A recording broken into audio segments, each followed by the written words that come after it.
Every strategic trap in history has one thing in common.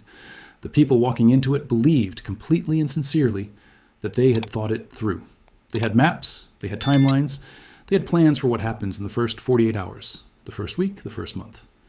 What they did not have, what they never have, is a clear answer to the question that comes after the opening move works perfectly and the enemy still doesn't do what they were supposed to do. What then? That is the question the United States is now living inside. Operation Epic Fury launched on February 28, 2026. Nearly 900 strikes in 12 hours. Ali Khamenei, Iran's supreme leader, the man who had held absolute authority over the Islamic Republic for 35 years, was killed in the opening wave. Dozens of senior officials went with him. Nuclear sites, missile infrastructure, air defense networks, governance centers across Tehran, all struck in coordinated precision that represented months of planning, satellite deception, and joint U.S.-Israeli operational preparation. By the military metrics of the opening salvo, it was one of the most successful initial strikes in modern warfare. And Iran didn't collapse. Missiles kept flying. Drones kept launching. By March 5th, Iran had fired over 500 ballistic and naval missiles and nearly 2,000 drones.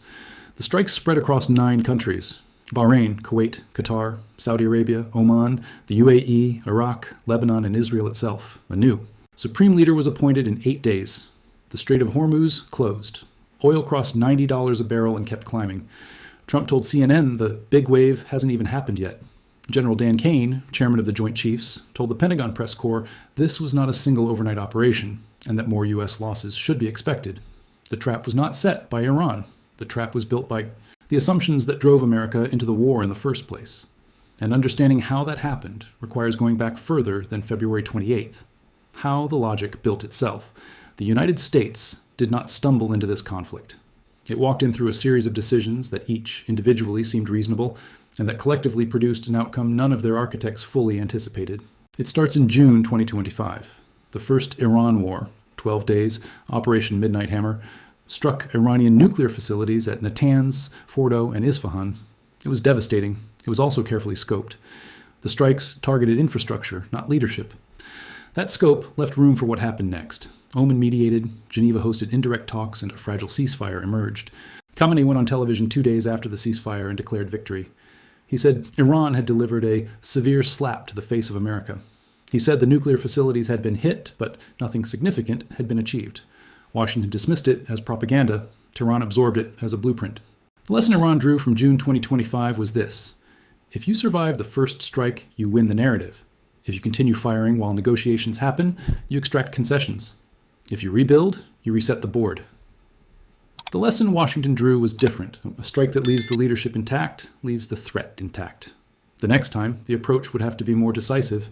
And so the next time was February 28th, 2026. Decapitation. Regime change as the operational objective. The logic was clean. Remove the leadership, the system collapses, the nuclear program ends, a transitional government emerges, the problem is solved. The Hudson Institute's Michael Doran, writing just before the strikes began, identified exactly why Trump found himself in this position despite spending years defining himself against Middle Eastern interventions. The president, who rose by denouncing George W. Bush, now finds himself reviving the logic of Bush's Middle East policy. The strategic vice was identical. Hit hard enough to damage, but not hard enough to end. And you create a wounded adversary who declares victory and rebuilds. The only way out of that logic, once entered, is to go further. And going further is regime change. And regime change is Iraq. Nobody in the room on February 27, 2026 wanted to say that out loud. So they didn't. The decapitation. That didn't collapse anything here is what the decapitation theory assumed. Iran is a personalist regime. Khamenei holds all authority. Without him, the system has no center of gravity.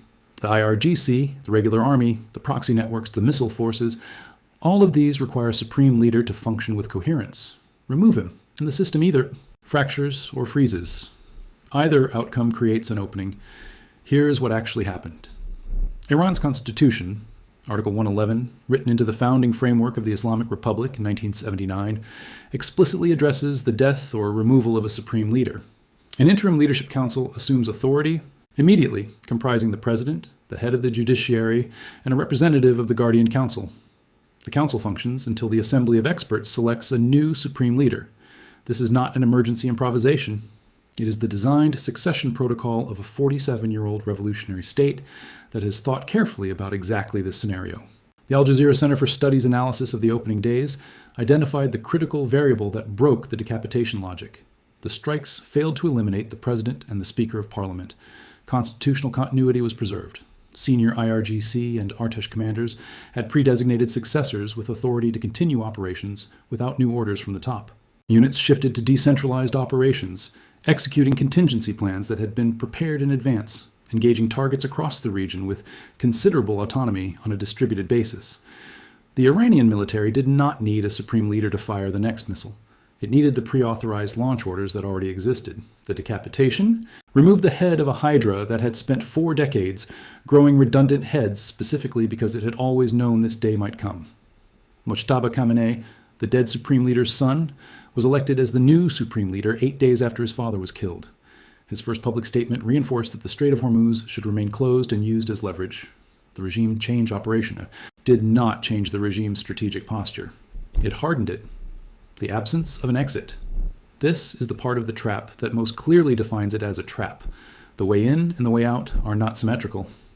In June 2025, the defined scope of targets, nuclear infrastructure rather than leadership, left room for negotiations. Both sides could claim partial victory. Iran could say it had survived. The US could say it had set back the nuclear program. Oman could mediate. Geneva could host. The off-ramp existed because neither side had fully committed to the elimination of the other. February 28, 2026, destroyed that architecture. The assassination of a head of state, even an adversary, even under the justification of eliminating a threat, creates a category of escalation that is qualitatively different from striking military infrastructure.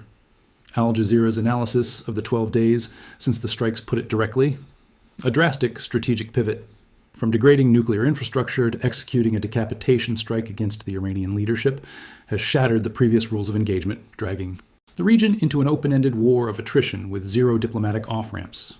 0, not limited, not constrained. 0. Iran cannot negotiate from a position in which the stated U.S. objective was the elimination of its government. A ceasefire under those conditions is not a ceasefire. It is a pause in a war the U.S. has publicly committed to winning. From Tehran's perspective, any agreement that leaves the Islamic Republic intact is an agreement the U.S. will honor only until it finds another opening. The decapitation strike foreclosed the possibility of the adversary believing otherwise. This is the trap.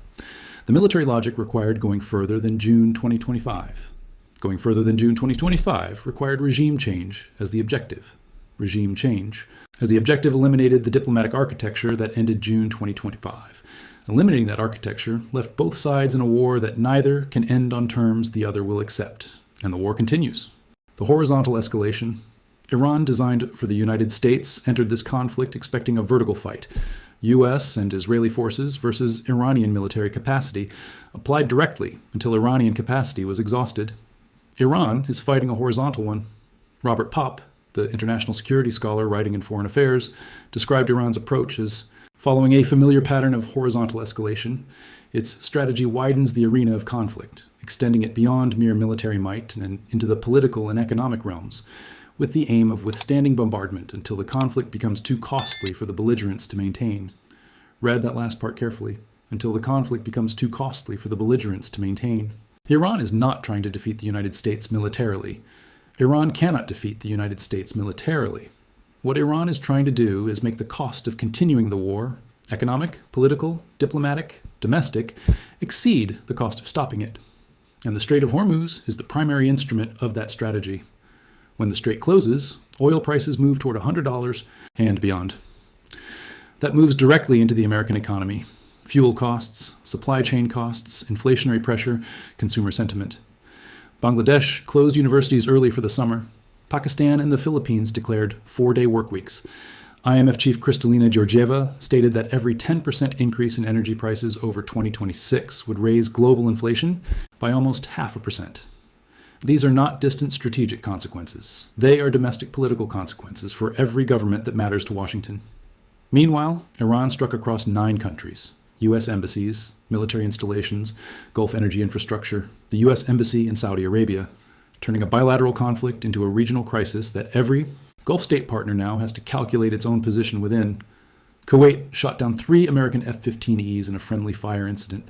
French and Italian facilities were struck. The war that was supposed to solve the Iran problem is creating a coalition management problem of the kind that historically outlasts the military operation that caused it. And Iran was still firing on day 13. The domestic clock.